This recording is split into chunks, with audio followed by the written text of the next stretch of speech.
Àlàáfíà kó máa bá gbogbo ènìyàn.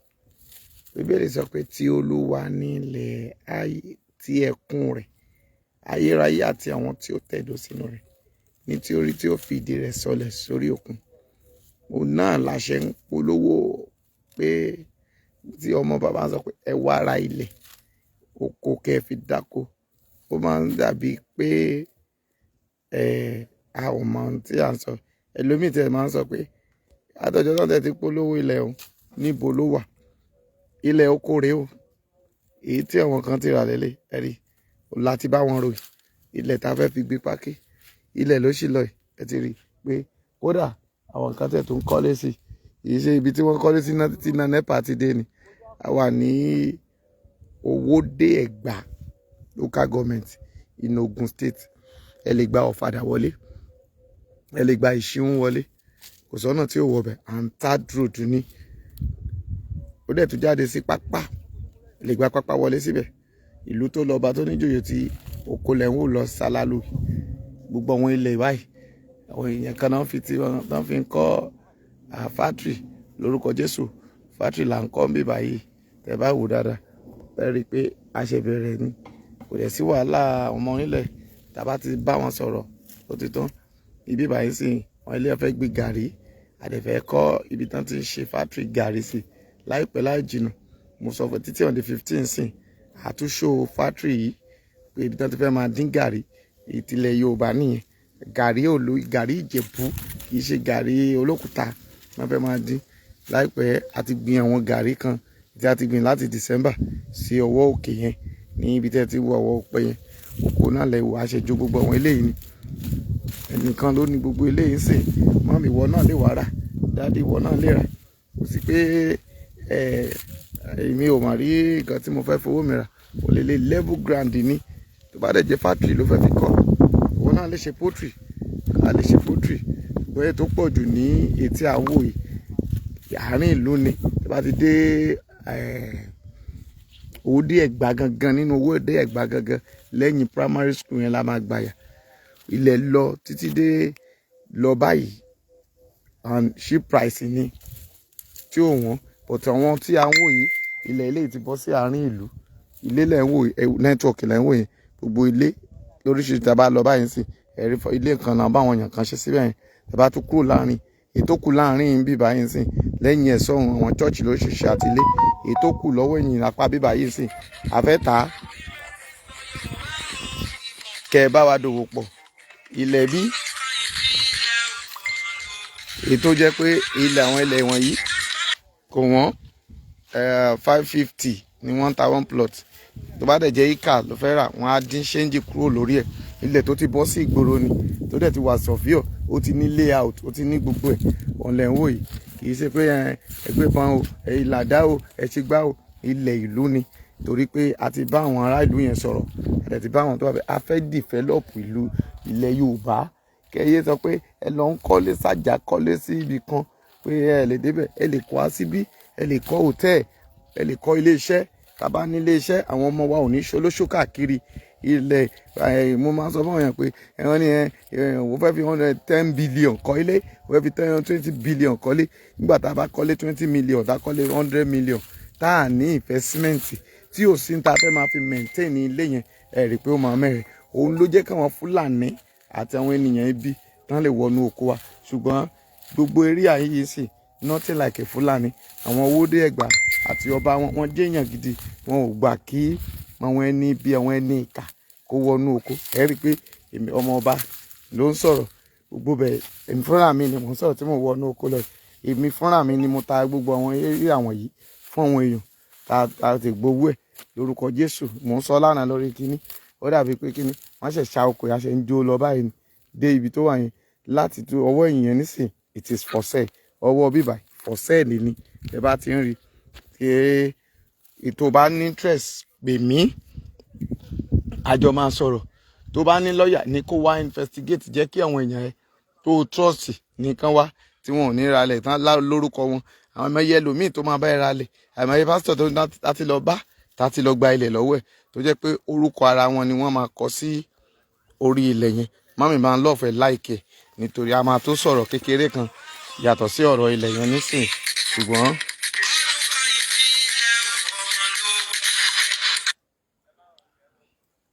hello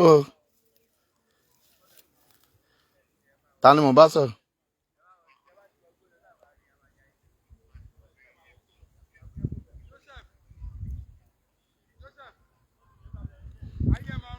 mo wà lórí live chat báyẹn pé padà.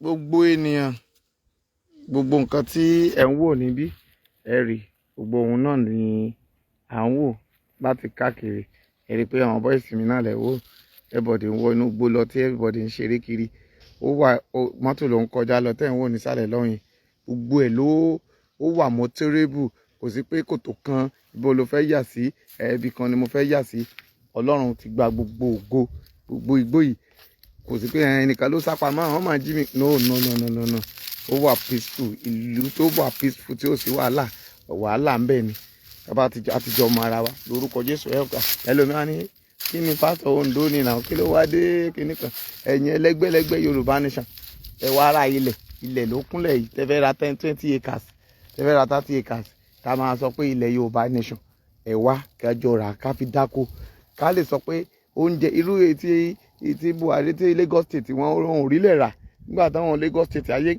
nígbà ayé Fáṣọlá wọn náà fẹ́ dáko ráìsì wọ́n gbà lu mọ́là lọ ẹ̀yin náà wò ilẹ̀ ló wà nílẹ̀ rẹpẹtẹ lógùn state yìí wọn ò ra ilẹ̀ nítòsí ara wọ́n gbà lu nọ́ọ̀tì lọ bó ti pẹ́ tí àwọn ènìyàn ìkà wọ̀nyí tí wọ́n ti ń ṣe ibi sí wa ṣé tí àwọn gómìnà wa àwọn olóṣèlú wa wọ́n bá wọlé wá tán ra ilẹ̀ wọ̀nyí tán fi dáko ẹ̀wò irú tí ìyá yìí ń ṣe nísìnyí ṣé àwọn ará ìlú àwọn màmá wọ̀nyí nígbà tá a bá parí fátìrì yìí sí irú ìta bẹ̀rẹ̀ yìí irú fátìrì tá a bẹ̀rẹ̀ yìí sí tán bá parí ẹ̀ tán dín gàrí ń bẹ̀ tán rin gàrí ń bẹ̀ tí omi wà ń bẹ̀ tí gbogbo nǹkan wà ń bẹ̀ ṣé àwọn ará ìlú yìí ṣé wọn ò ní benefit ń bẹ̀ àwọn màmá yẹn a lọ bá wọn láàárọ̀ lórí báàgì kan 500 naira náà bọ báàgì kan káwárí èèyàn tó bẹ 10 bag or 20 bags lórí àwọn nǹkan wọ̀nyí àwọn nǹkan tí ò jọ ènìyàn lójú lèèyàn fi make owó ẹwé tán ta gàrí lọ́jà òkè abọ́ sínú oko lọ́hùn we still have another farm nínú báyìí àtàwọn ibi tá ti lè ra gàrí a máa ra gàrí ń bẹ̀ àfi mọ́tò kó àkó wa àwọn èèyàn á bá wa bẹ́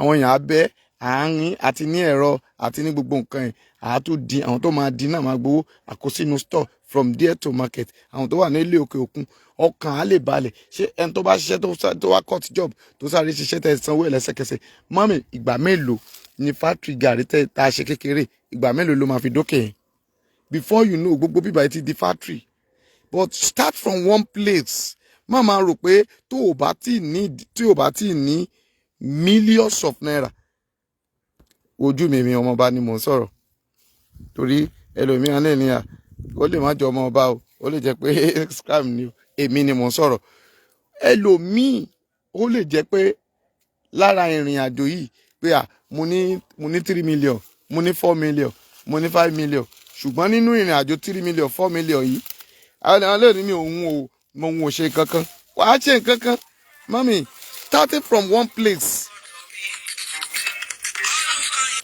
má rìnrìn àjò pé o ò lè ní kankan mami kì í ṣe ìkan lèèyàn máa ń dolówó but for a little things a business mi wà tó lè ṣe bóyá pákí lòun dára lásán tó ń lọ tó ń sá tó fi ń ṣòlùbọ́ pẹrẹwu tó ń pákéjì ẹ̀ bóyá ó ní azunu kékeré sọ pé Omooba Biodun gàrí mo fi gàrí sí ìyẹn náà ti jẹ́ production lára tiẹ̀ náà nìyẹn before you know kò di dandan kì í ṣe business kan lèèyàn máa ń kówó lé láti máa ṣe àìmọye tó lè ṣe láti bẹ̀ lọ irú mo ti kọ́ yín bí ènìyàn ṣe ń sí adìyẹ jẹ́ jókòó báyìí ká tó gbàdúrà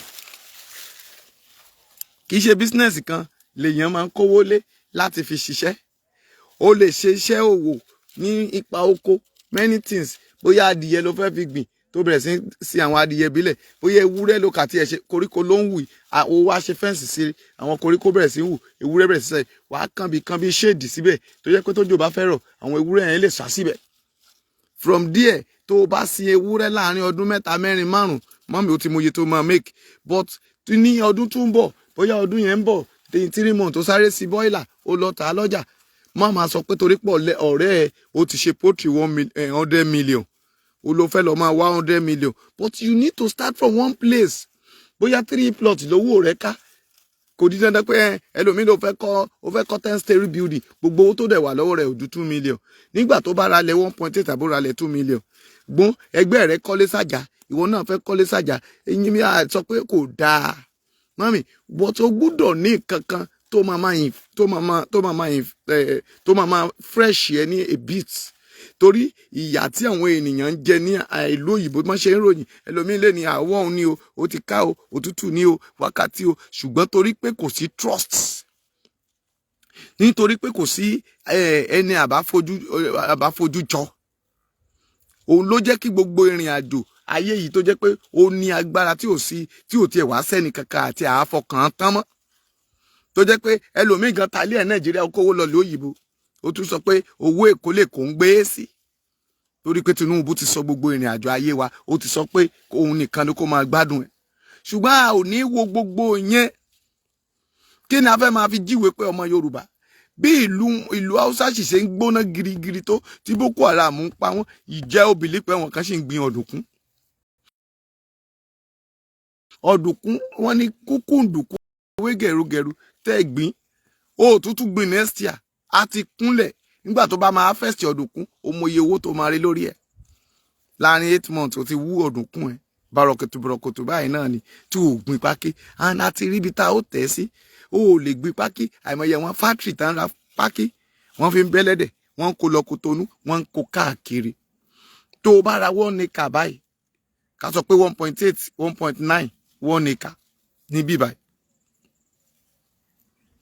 tó o bá dẹ̀ ra 1 acre yẹn kì í ṣe ẹlòmíì ní òun fẹ́ lọ ra 1 acre lóòótọ́ ló wà mí ní wọ́n ń parọ́ nígbà tó bá lọ sí irú àwọn alábàtà tó bá lọ Abẹ́òkúta ní alábàtà ń sìn o lè rí 1 acre tí ò ju 400,000 lọ o lè rí 1 acre tí ò ju 350,000 lọ but wòye mọ́tò tó o máa fi lọ síbẹ̀ láti máa lọ fi polówó láti lọ fi kó èrè oko wòye mọ́tò tó máa fi wọ mọ́tò lọ́nú agíjú yẹn kì í ṣe pé àwọn ibẹ̀ yẹn náà ò ní develop tó bá yá ṣùgbọ́n èèyàn gbúdọ̀ wò ó pé kí ni investment mi ibi tí mò ń lọ mo ní Kazumi pé káṣí rẹ̀ báyìí ìwọ ní 4 million o ní 5 million o dẹ̀ fẹ́ ṣe nǹkan kan a sọ pé o ra ilẹ̀ 2 million pẹ̀lú ìwé àti gbogbo ẹ̀ ká sọ pé 2.2 o gba gbogbo ìwé ẹ̀ ká sọ pé 2.5 pẹ̀lú Zovio àti gbogbo ẹ̀ ká sọ pé 2.5 ó kù 2.5 mami 2.5 yẹn tí àwa bá ẹ wò ó tá rí ilẹ̀ yẹn there's a thing tó lè fi develop tó máa yí díẹ̀ ní a bit something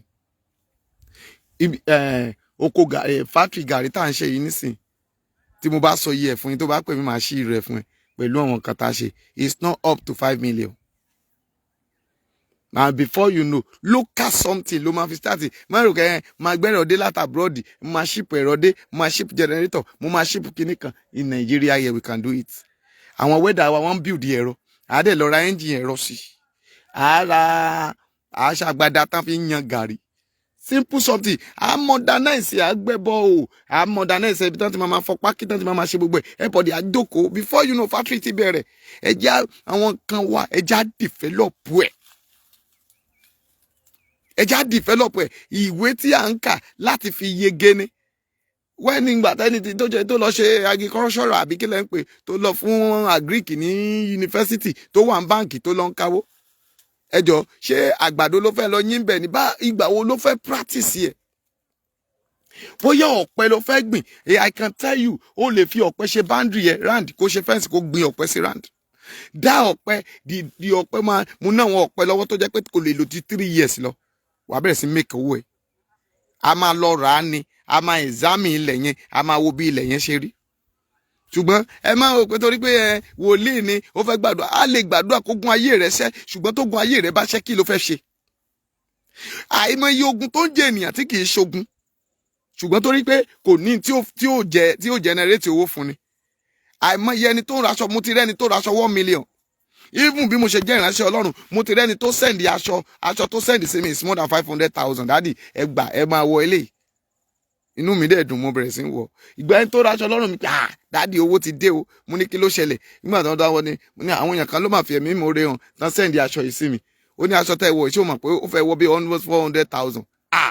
Lọ́rùn mi nìkan ó ní yẹn èèyàn kan ló fún mi ní ṣéènì. Mo ní ṣéènì mo ṣáà ń gbé kọ́rùn kiri. Ìgbà kan táwa lọ sínú oko kan lọ́nà Ọ̀wọ̀ ní lára àwọn civil defence tó tẹ̀lé wa tá à ń lọ bá àwọn èèyàn ibi wọ̀nyí tá à ń lọ bẹ̀. Ló bá sọ fún mi pé ọmọọba mo ní sà, ó ní ẹ̀yìn cross tẹ́ gbé kọ́rùn yìí ẹ rọra o káwọn lè má lọ gbà lọ́rùn. Mo ní èmi ọmọọba kí ló ṣẹlẹ̀? Ó bá ní dáàdì owó ni o. Mo ní eléèkẹ́ pàǹdà. Ó ní dáàdì kì í ṣe pàǹdà. Àgbẹ̀bọ̀ ni àbá àlàṣẹ fẹ́ mọ̀ pé gidi ni. Bàtà wa dákú rẹ̀ padà bó ṣe gbé mi lọ bí ọjà sì kan nìyẹn. Bá ṣe dáwọn ọmọ làǹbẹ̀ mo bá gbé fún wọn. Mami níwájú Ọlọ́run àti ènìyàn nígbà tá máa price ẹ̀ èmi gan lanu lẹ̀ pé tẹ́ni tó sì fún mi mo sì sọ pé àdúrà kékeré mo gbà fún lórúkọ Jésù Ọlọ́run á gba àdúrà rẹ̀. Wọ́n kà kó kinní sínú agolo báyìí wọ́n dẹ̀ gbé lé lọ́wọ́. Mo ní Ọlọ́run yóò gbàdúrà rẹ̀ ó ṣe rere Jésù Olúwa wa. Mi mọ̀ pé owó ńlá ló gbé fún mi. Kíá mo ya lọ tọ́jú ẹ̀ sínú yàrá. Lórúkọ Jésù ayé rẹ̀ ò ní dàrú. Ó dáa kéèyàn ṣe ẹ̀ṣọ́ ṣùgbọ́n Bíbélì sọ pé ohun gbogbo níwọ̀ntúnwọ̀nsì. Lénìí ẹ sọ pé God bless Adam àbí báwo lẹ ṣe sọ God bless Abraham. Mi máa ń láìkí orin yẹn. Lóòótọ́ ni Ọlọ́run bùkún Ádámù. Lóòótọ́ ni Ọlọ́run bùkún Ádámù ṣùgbọ́n Ọlọ́run bùkún Abrahamu, sorry má bínú. Ọlọ́run bùkún Abrahamu. Lóòótọ́ God bless Abraham. But in a which way lọ́lọ́run ṣe bùkún fún Abrahamu? Nípasẹ̀ ọ̀gbìn náà. Nígbà tó tóbi kan Abrahamu pín oko sí méjì.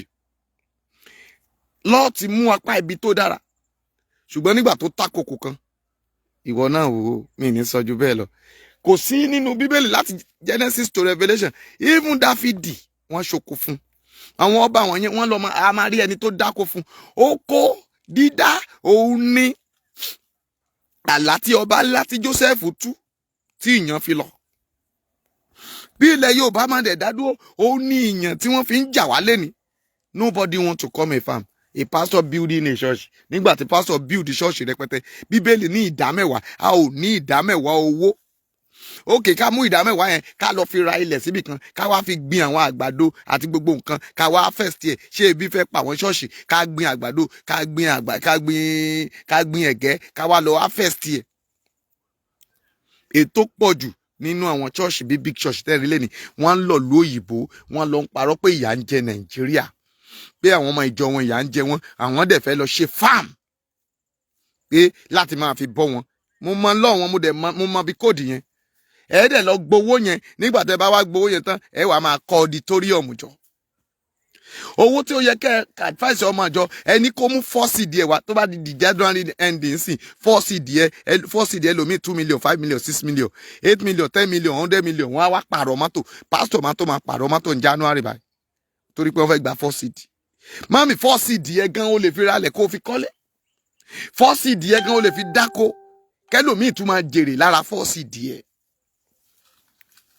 Kí ni 4 seed ẹ? Ó ṣiṣẹ́ nínú òtútù, ó ṣiṣẹ́ ní Nàìjíríà, ó ṣàkókò kiri, ó ní kankan. Ilé tó tún ní pastor tún gbàdúrà, Olúwa àwọn ogun òkùnkùn wà nínú ilé yẹn àfi kó ta ilé yẹn.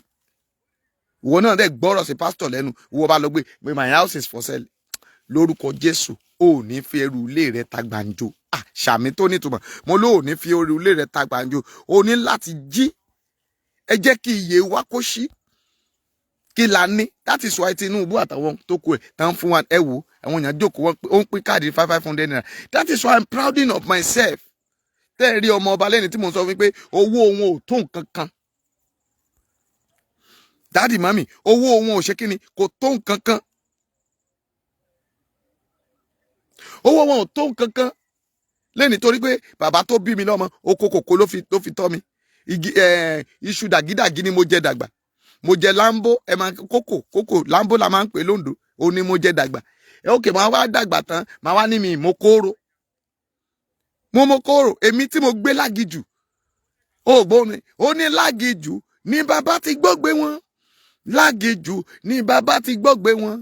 Àwọn ọmọ Ísírẹ́lì wọ́n kígbe lágìjù lágìjù ní bàbá ti dá wọn lọ́lá, dá mi lọ́lá Jésù láàrin agíjù ayé. Ṣé agíjù ayé tó wà yẹn ṣé wọ́n dá ọ lọ́lá níbẹ̀?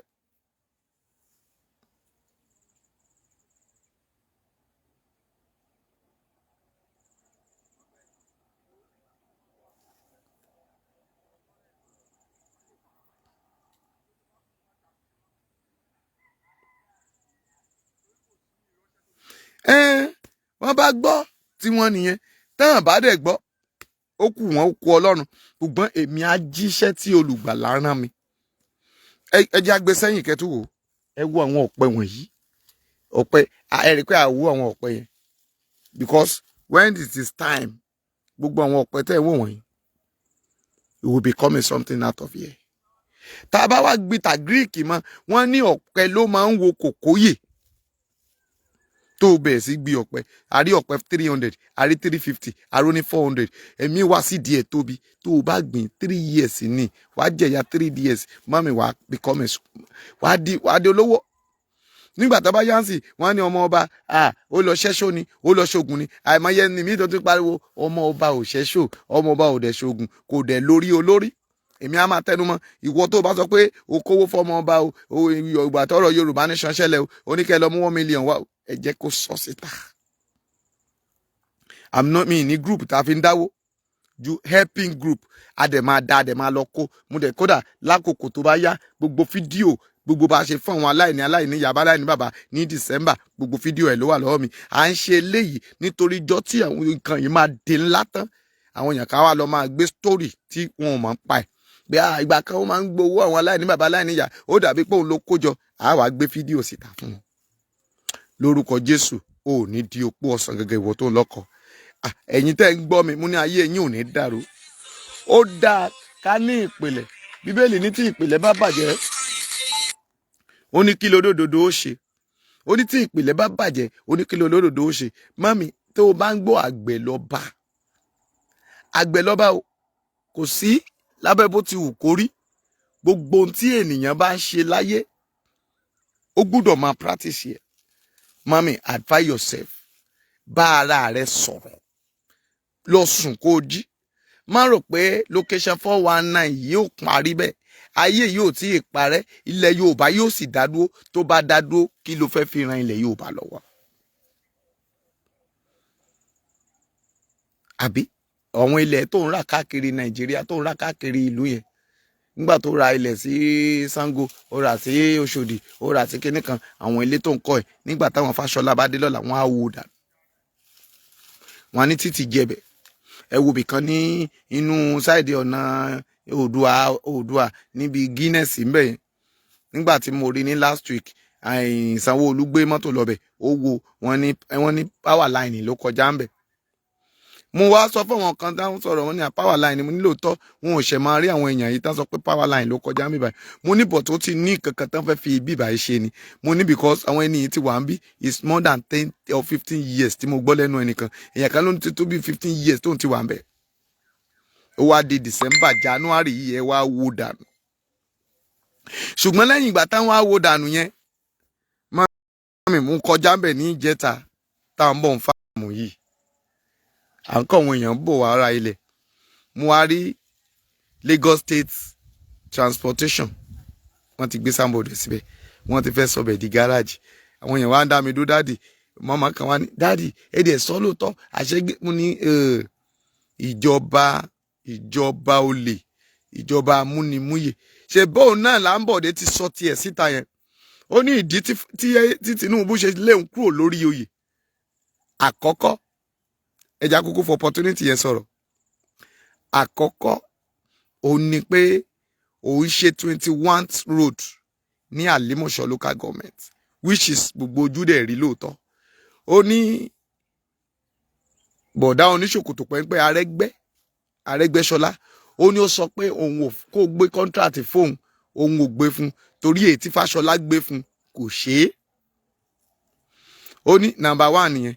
Ó ní ẹlẹ́ẹ̀kejì, ó ní Lagos State of Assembly, which is kí lorúkọ ètò wà mẹ́yìí, kí ni wọ́n speaker wọn àti èèyàn kan, wọ́n ní wọ́n máa ń gba 10% a ó sì máa gbà. Ó lóun kọ̀ òun ò fún wọn ní 10%. Ó lóun kọ̀ òun ò fún wọn ní 10%. Ó ní lẹ́yìn yẹn ó ní Tinubu sọ pé gbogbo allocation tó bá ti ń wọ Èkó òun fẹ́ máa gba 20% inú ẹ̀. Ó lóun ò fún wọn. Ó ní wọ́n sọ fóun pé lẹ́yìn òun tóun bá lọ́dún mẹ́jọ ń gbà yẹn pé Ṣèyí ọmọ Tinubu ló máa di gọ́vnà. Ó lóun sọ ọ̀rọ̀ yẹn síta létí èèyàn kan làwọn èèyàn kan lọ gbé jáde tán sọ sórí social media. Ó ní Tinubu sọ pé òun lòun lékè ẹ̀. Ó ní ọ̀nà express Oṣòdì dé abúlé Ẹ̀gbá tó ń ṣe BRT. Ó lóun sọ fún Buhari pé àwọn fẹ́ láàjẹ, wọn ní kóun sọ fún Fáṣọlá pé kan láàjẹ. Ó ní nítorí pé òun ò ti gbé contract yẹn fún Tinubu. Ó ló lọ sọ fún Fáṣọlá pé kò gbọdọ̀ sign ẹ̀. Owó tóun fi ṣe bíríìjì Agége ó ní wọn ò san fóun. Ó ní Ìkòròdú Agric Road òun gbé fún Tinubu, òun dẹ̀ sanwó ẹ̀ tán. Ó ló dì ilé iṣẹ́ yẹn kó má bàa ṣẹṣe. Ó ní ẹ̀sùn 9 ni arákùnrin Ambode yẹn kà tí Tinubu ṣe. Wọ́n á ní kí ló mú lákòókò náà tí ò sọ pé nǹkan báyìí òun mà lásìta tóun ò fi sọ̀rọ̀. Ṣùgbọ́n rojú ayé àbẹ̀rù. Mọ́mì máa bá mi tẹ love, máa tẹ like yẹn kó o pé ọ̀rọ̀ yẹn síta. Admin, God bless you.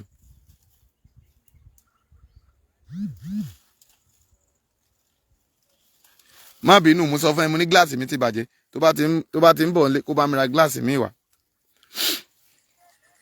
Tó bá ti ń bọ̀ nílé bá mi ra gíláàsì ìta lélẹ́yìí tó ń disturb yìí gan. Hello? Hello? Ẹ sọ̀rọ̀. Hello? Hello? Bí àwọn èèyàn míì ṣe máa ń disturb tá a bá ti ń ṣe program nìyẹn. Wọn ò fẹ́ jẹ́ káwọn èèyàn nígbà tán ti rí pé wọn ò rí flag mọ́, ọwọ́ ti bà wọ́n, àti rí kóòdù tá a fi sórí ẹ̀ tí wọn ò rí flag. Òun ni ò jẹ́ kán máa ṣe rádaràda. Wọ́n àwọn máa fi fóònù disturb. Ẹ má disturb mi o, torí mi ò bá tìjà wá lẹ́nì tí land for sale la bá dé. Hello? A wà lórí program báyìí o. A wà lórí program, tá a bá ti ṣe tán màá pè yín padà.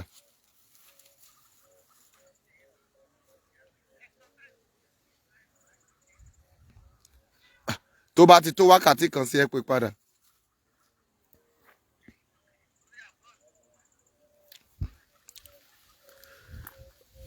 A dúpẹ́ lọ́wọ́ Ọlọ́run lẹ́ẹ̀kan sí fún gbogbo ìrìn àjò. Ṣé rí ìrìn àjò ẹ̀dá láyé ó ti yé Ọlọ́run. Gbogbo ohun tí ẹ̀dá bá dẹ̀ ń là kọjá ó ti yé Ọlọ́run.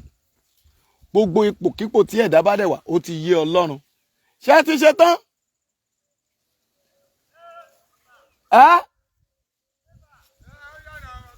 Ok. Gbogbo ipò tí a bá dẹ̀ wà ní ipò, èèyàn á máa mọ̀ pé Ọlọ́run ni èèyàn yẹ kó máa bọ̀, kì í ṣòṣà. Ṣùgbọ́n mo mọ kinní kan dájú nínú ẹ̀dá ènìyàn pé Ọlọ́run máa ń gbé olótìtọ́ lórí òkè lékè ìṣòro ẹ̀. Kò sí lábẹ́ bó ti wù kó rí, a gbọ́dọ̀ borí ogun ni. Ewéko inú igbó yìí, tagijù yìí náà, gbogbo wọn ni wọ́n ń dán.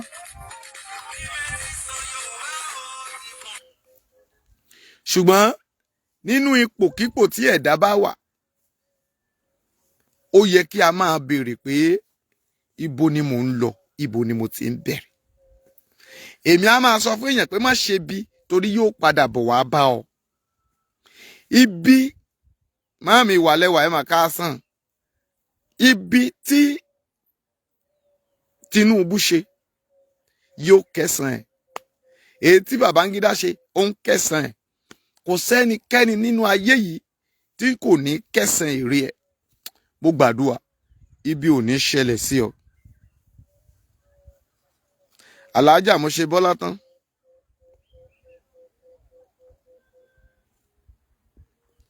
Gíláàsì mi ní 40 ni wọ́n dẹ̀ ní kí wá gbà mí. Ọlọ́run rẹ̀ tí Ọlọ́run á pèsè owó. Ẹ mọ̀ pé láti ìgbà táwọn kinní yẹn ti gba glasses tó bàjẹ́ a lọ gbà mí. Ìgbà tí a lọ fún àwọn èèyàn tó àtáàkì ìtàṣẹ́ǹjì area tá a lọ síbẹ̀ nínú igbó lọ́jọ́ yẹn náà tá a ń káàkiri lóru yẹn torí pé kì í ṣe gbogbo ohun tí ọmọ ọba bá ń ṣe ló gbúdọ̀ máa gbé sórí social media. Àwa kì í ṣaláriwo. Ṣùgbọ́n àdúpẹ́ lọ́wọ́ Ọlọ́run ní alẹ́ náà lọ́jọ́ náà pé Ọlọ́run gba gbogbo ògo. Ṣùgbọ́n I lost my glass on that place torí pé ìgbà tá a dẹ̀ máa lọ bẹ̀ lọ́jọ́ kejì láti lọ wá a ò rí torí ọ̀run mòoru mi ní sọ́jú bẹ́ẹ̀ lọ. God bless you. Nínú ìrìn àjò yẹn tẹ́dà bá ti rìn kó máa ṣe dáadáa. Nínú ìrìn àjò yẹn tí ẹ̀dá bá ti rìn kó máa ṣe dáadáa. Torí mo gbà pé Ọlọ́run ló ní ìbẹ̀rẹ̀ òun ló sì ní òpin. Ṣùgbọ́n a ò ní jọ jẹ̀bi.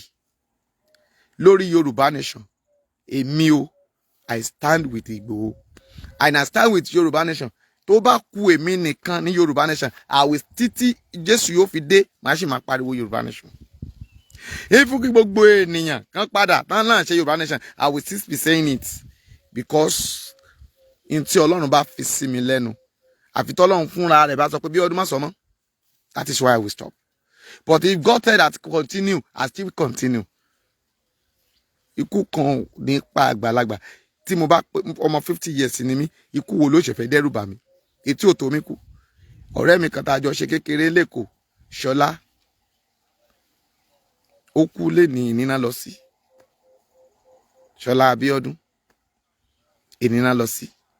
Mélòó ni ikú ò ní káyàn mọ́ kọ́lọ́run bá mi tẹ sáfẹ́rẹ́ kó foríjì kó dá àwọn ọmọ rẹ̀ sí.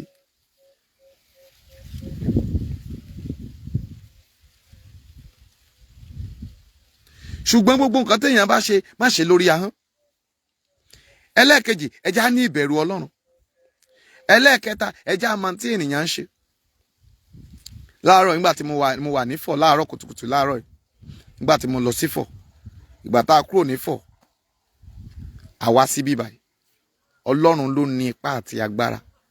Ẹni tá à ń sọ̀rọ̀ ẹ̀ tí mo ló kù yìí mo sì rí níjẹta nínú èdè fọ̀ yẹn a dẹ̀ ti dá májàmú pé a máa kó gbàtàjì èdè fọ̀ ní àtàwọn èèyàn mi láàárọ̀ àti débẹ̀ by this time mo kú òmẹ nígbà tá a máa débẹ̀ bàbá kan bíi 1 sí 2 ká tó bẹ̀rẹ̀ program yìí ká tó sọ pé àwọn tó fẹ́ ra ilẹ̀ àmú wọn wá síbi ilẹ̀ òun ló jẹ́ kí n sọ pé ilẹ̀ wà ẹ wá ra ilẹ̀.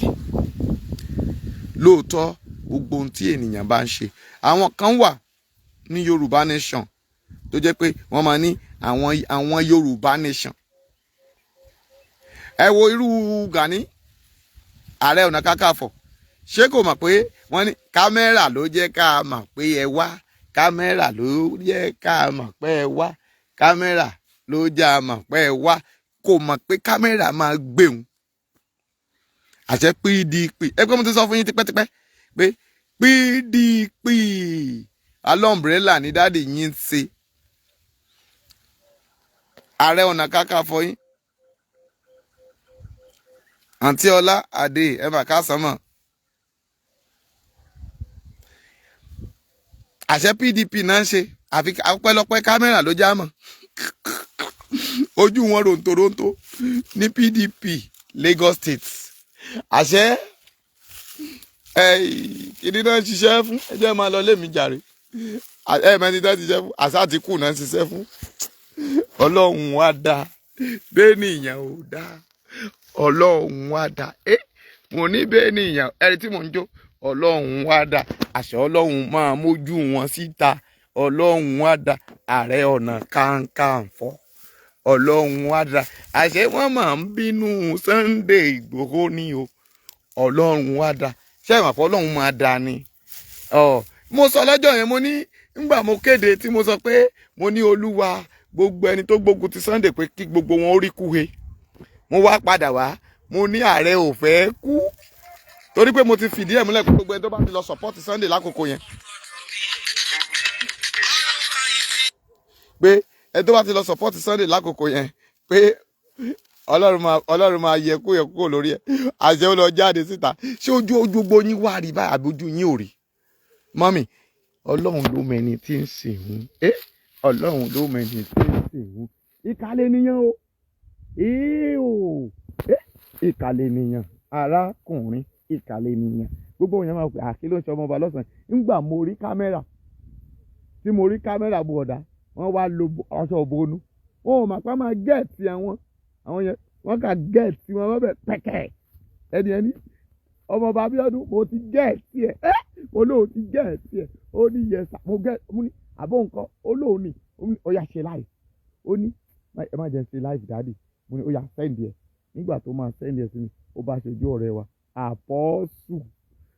àpọ́sù Yorùbá Nation mo mọ nígbà tó ti sọ pé ìsọ̀rọ̀ yìí sì lè fẹ́ àbí mami máa láìkí ẹ ó dàbí àwàdà kì í máa ń ṣàwàdà ọjọ́ tí bàbá ti sọ pé ìsọ̀rọ̀ yìí sì ẹ bá wá ètòkù ní tí mo máa fi ń gbádùn tẹ́ni ọmọ ológo nìyẹn á ní kó wá ètòkù sí níjọ́ tí mo ti gbọ́ pé ìsọ̀rọ̀ yìí sì àbí kí lẹ máa ń pè àǹtí mi ẹ bá ń sọ nàún àǹtí mi ọlá ẹ sọ fún mi kí ni bọ̀dá Gani máa sọ pé òun fẹ́ ẹ ná ìsọ̀ṣọ́rì sí àbí ẹ̀yin mi fẹ́ yọ o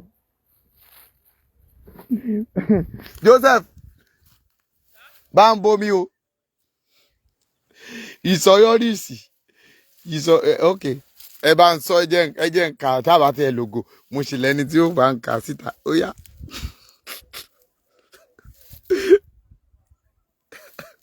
ta ló sọ pé kí n leave ààrẹ alone admin ṣé wọ ni ìyàwó ààrẹ ni ààrẹ ti wá gbowó fún ẹ ṣé kìí ṣe pé wọ́n lánàá ẹni tó máa gbàbọ̀dé fún mi báyìí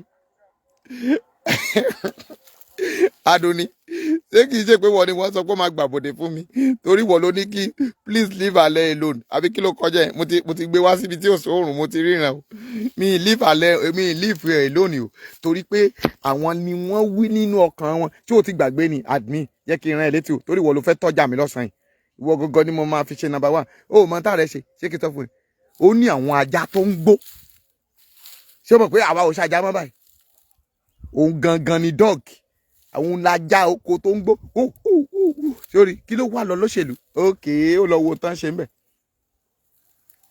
ṣé ẹ mọ̀ pé nígbà tí bàbá aládùá yìí kí lórúkọ ẹ̀ bàbá no retreat no surrender yẹn kí lórúkọ tán máa ń pè bàbá yẹn tí mo fi tọ̀wọ̀tọ̀wọ̀ fẹ́ dárúkọ wọn mo fẹ́ dárúkọ admin ọ̀yà rán mi létí kí lórúkọ bàbá yẹn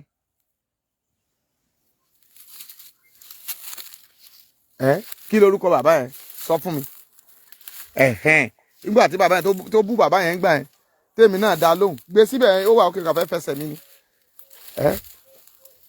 tí bàbá yẹn dá lóhùn tájọ ń dára wọn lóhùn nígbà tí mo ta sí kí ló dé tí wọn ò bí ìyá láyé ẹni kí ìyá láyé ṣebọn nígbà tá à ń ṣépè fún dára tí mo bá wí kí ló dé tí ò sọ̀rọ̀ ẹni ó dá mi lóhùn kó gba ọjọ́ ọkú ẹ̀ sọ̀rọ̀ ẹnu but kó yàn bá dalẹ̀ ìwé ni wọ́n ní ẹ bá dalẹ̀ ó yẹ kí Gani balẹ̀ lọ bó dáadáa mo ní ó yẹ kó balẹ̀ lọ àwọn ọ̀tẹ̀ ilẹ̀ Yorùbá kí ló dé tẹ́ ẹ máa ń ṣe lára gbà fọ́gẹ́ yes Sunday Igboho on board gbà fún ìgbà tí àwọn arìnrìn bọ̀dá kálà táwọn ń sọ tiwọn àwọn bọ̀dá kálà àwọn náà sọ tiwọn wọ́n ní ẹ tó wà lẹ́wọ̀n ṣé o mọ téèyàn ṣe ń ta ẹ tó wà lọ́rùn tó wà nù kòtò ṣé o mọ táyé ń ṣe ebi ẹ tó ṣàwà nù kòtò kò mọ táyé ń ṣe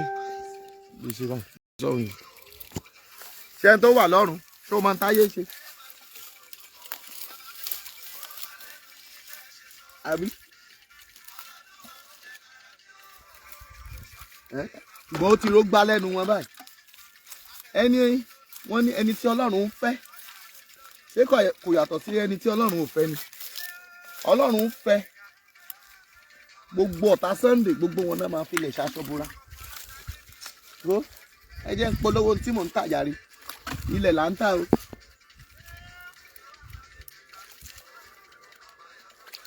ilé là ń tà o a sì ń kọ́lé bí o dẹ̀ fẹ́ kọ́lé ni pè mí màá bẹ́ẹ̀ kọ́ mi ìníṣẹ́ méjì tí mò ń ṣe o torí iṣẹ́ àdúrà tí mò ń gbà yẹn ẹ̀bùn ni o, Ọlọ́run ló sọ pé kí n máa lò yẹn o. Bíbélì sì sọ pé ó ní iṣẹ́ láìsí, ó ní ìgbàgbọ́ láìsí iṣẹ́ òkú ló pé o, ẹ dẹ̀ ní dòkú o. Gbogbo olólùfẹ́ mi, ẹ ò ní dòkú lórúkọ Jésù. Ẹ wá bá mi ra tí mò ń tà o lórúkọ Jésù. O ò ní ra ilẹ̀ tó sì kú ọmọ sí, o ò ní bá wọn ra ilẹ̀ ọ̀fọ̀ o ò ní ra ilẹ̀ ìbànújẹ́, o ò ní ra ilẹ̀ ẹkún, o ò ní ta ilẹ̀ òòṣà o, torí kó má lọ dá kó má lọ di ti ọ̀rọ̀ bàbá Wándé ó yá gbé, kó má lọ di ti bàbá Wándé tani ó ta ilẹ̀ òòṣà. O ò ní ta ilẹ̀ òòṣà o lórúkọ Jésù. À ń talẹ̀ ara lẹ̀ o, ẹ wá bá ń ra lẹ̀ o, bẹ́ẹ̀ ni ẹ wá ra lẹ̀ o.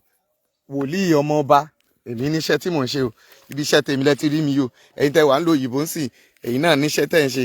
Oko mo dálẹ̀ yìí o, ẹ wá gbé oko, ẹ wá roko, ẹ ti rí mo ti dáko báyìí, ẹ̀yin náà ẹ wá gbé ko. Nígbà tó bá yá ń sìn tábẹ̀ sí gbé pákí tí mo ní ẹ wá máa bá ra gàrí o, kí n máa sẹ́ǹdì gàrí sí yín o. Ẹ wá máa sọ pé ọmọ ọba ti tún kówó wa jẹ o, ìsìn lówó tí ń kó jẹ o, èèyàn kówó jẹ, èèyàn náwó ni o. Irú owó Tinubu kọ́ lèmi ń fẹ́. Hallelujah. Owó Tinubu kọ́ lèmi ń fẹ́ o. Owó good money, owó tí Ọlọ́run fi àlùbáríkà sí. Mo ti sọ fún yín, mo ní Ọlọ́run sọ pé nínú ọdún yìí pé òun ó bù sí ohun ọ̀gbìn dáadáa tí ó ṣẹ́kù. Tí Ọlọ́run bá lè sọ pé òun fẹ́ bù sí ohun ọ̀gbìn, what are you waiting for? Let's go there. I'm not advising anybody. You can tell your parents, tell your people, but I can be your mo máa jẹ́ supervisor. Mami, èmi ń gba bribe. Ọmọ ọba ń gba bribe o, tó bá ń kọ́lé ẹ ti bá lọ bẹ̀. Náà bá ṣe tí ò dá. Àjọ sọ èmi àìmọye engineer tá ti jọ wọ̀ jẹ́ pé ṣé ilé ló kọ́ yìí? Kí ló dé tẹ́ ra kíní báyìí? Ìyá kan sọ fún mi, ó lóun kọ́ ilé. Nígbà tá a máa rí ilé almost bí, nígbà tá a ṣírò wọ́n ti ń lọ bí almost 32 million. Òun ò rẹ̀ tí ì kọ́ ilé yẹn tán. Mo ní kí ló dé? Ṣé nígbà mo ní wọ́n náà ṣe German floor, nígbà mo wo German floor, wọ́n kà ra iyẹ̀pẹ̀ wọ́n dẹ̀ wọ orí ẹ̀ lásán kò tiẹ̀ sí rin lábẹ́. Mo ní ẹ̀yin ọmọ Nàìjíríà, wọ́n dẹ̀ náà wọ́n mọ̀ yìí ṣe yahoo tí yín gan tún ju ti yahoo gan lọ. Ẹ̀yin ra mọ́tò bọ̀rọ̀kìnì. Mami, ó mà lágbára o. Ṣùgbọ́n tí o bá ti ń kọ́ nǹkan, ayé má kọ́lé síbi tá máa sọ fún ẹ pé má ṣe kan síbi tá máa sọ fún ẹ pé kò sí nẹ́tíwọ̀kì ńbẹ̀ tá máa ra fídíò. Nǹkan tó máa ń bí mi inú nígbà tí onílé wà lóyìnbó tá ń bá ṣe nǹkan tí ò ní orí ọ̀fẹ́ àti máa wo fídíò ń tẹ̀ ń ṣe, kí ló dé? Ìyẹn ò ṣiṣẹ́ o. Èmi ọba máa sọ fún ẹ, lóòótọ́ kìí ṣe gbogbo èèyàn, irú àwọn ẹlòmíì ò láì kọ́kọ́ fídíò but ó ti gbàgbọ́. Èmi á snap ẹ̀ máa sẹ́ndí sẹ́ àìmọye wọn tá à ń bá ṣiṣẹ́ táwọn àti ẹ̀fẹ́ ní dáàdì àti trust yín. Mo ní ẹ máa trust, no, Bíbélì ní má fi ènìyàn ẹlẹ́ran ara ṣègbẹ́kẹ̀lé ẹ. Má fi ènìyàn ẹlẹ́ran ara ṣègbẹ́kẹ̀lé ẹ o. Tó bá ti rí bẹ́ẹ̀, wàhálà ni o.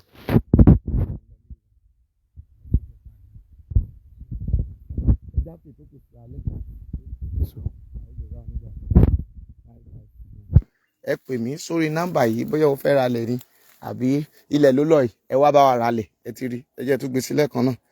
Kò sí wàhálà ọmọ nílẹ̀ lórí ẹ̀, ilẹ̀ tó wà trust ni o, ìwé ẹ̀ pé gbogbo ẹ̀ pé owó díẹ̀ gbá sí ni. Pè mí lórí nọ́mbà yìí 08057455803 08057455803. Àdùnní kò pè mí sínsìn bí bá ti ń drop kọ́ yìí, kò pè mí ní sínsìn. Àdùnní ó gbọ́ àbó gbọ́, pè mí ní sínsìn ọ̀rọ̀ wà o. God bless you. Ó dàbọ̀.